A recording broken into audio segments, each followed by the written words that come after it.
My name is Sheila Keay. I was born in England in a town called Balham, which would be a suburb of London. And I lived there until I was 16 years old. So as we think about your life, you know, there's many different layers to it. Think about the fact that you were born in England. And could you share a little bit about that, your early life in England? Mostly it was just about the war, I guess. It kind of changed everything. We had to have the blackout. And that was during World War II.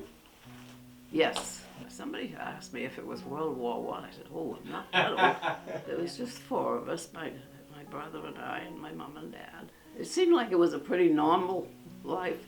The sad part to me was that we just weren't churched at all. It seems to me that we must have just thought that churches were for when you get married or when you die.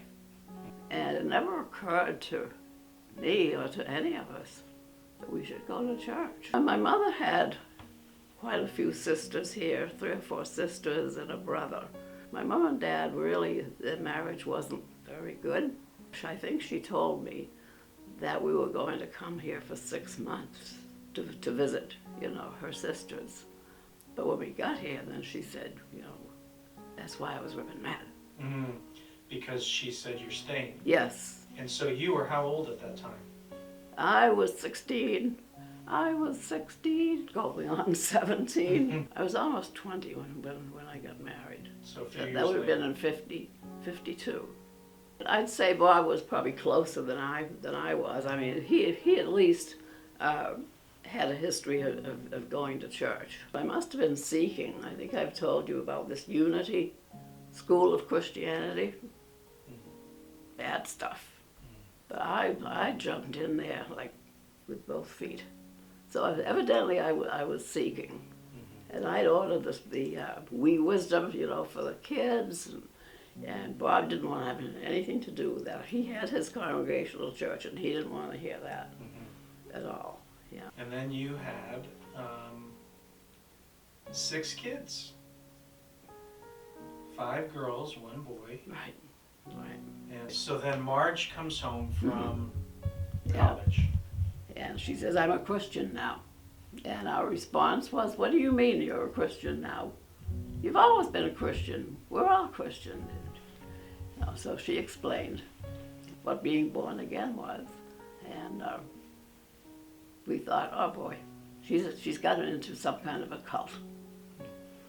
And of course, when she's home for the summer, she would want to find a good church to go to. And there was a Bible-believing church, and she would go there. For some reason, she would say to me, and didn't say to her father, but she said to me, will you go to church with me?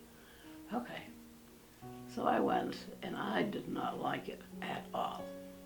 I thought, it's all emotion. And by the end of the service, I said to Marge, don't ask me to go there again. The next time, she'd say, Mom, you gonna come to church with me? Okay. It actually took 6 years, I think. Wow. Yeah.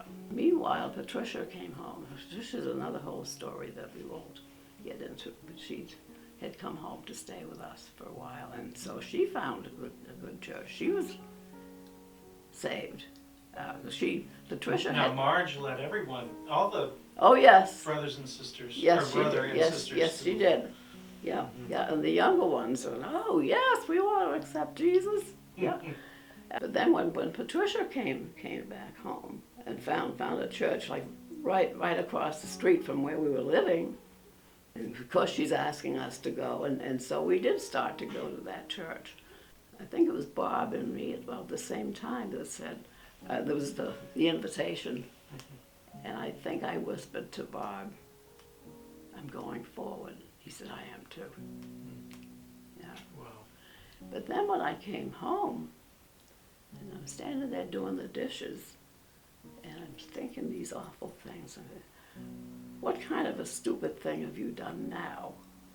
All your friends are going to laugh at you. I got all upset. And then I thought, that's Satan.